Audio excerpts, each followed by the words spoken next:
Na premieri stand-up predstave 50 odtenkov njive je Boštjan Gorenc Pižama dokazal, da se Slovenci znamo šaliti na svoj račun. Predsednik, politiki, športniki, Evrovizija in Komisija za preprečevanje korupcije so bile teme, ki nikogar niso pustile ravnodušnega. Besede so tekle tako kot pot po Pižamovem obrazu. Izvedel sem, da mi je na glavni mikrofon crknil zaradi tega, ker ga je zalil moj znoj.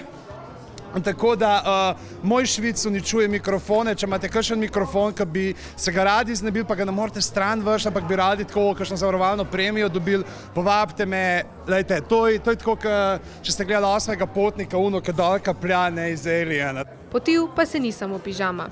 Tudi v občinstvu je našel žrtve, ki jim je namenil nekaj svojih opask. Mnenja o predstavi se niso pretirano razlikovala. Vsaka pižama ima vzorc. Imaš črtasto pižamo, lahko imaš pikčasto. Njegova je bila dobra. Pa zdaj ni bilo, ne vem kaj, res nisem. Jaz sem se smejal, sem celo predstavo. Z glasnimi aplavzi in napadi smeha pa so predstavo počastili tudi ostali kolegi komedijanti. So pa še vedno kakšne fora, pošteno priznam, kaj sem jaz. Kva? Jaz sem se zelo nasmejal. Pa moj prijatelj Viki. Ja, jaz sem se tudi zelo nasmejal. Polna dvorana, razprodane vstopnice in novica, da v kratkem odpirajo pravi stand-up klub, so dokaz, da slovenska komedija le ima prihodnost.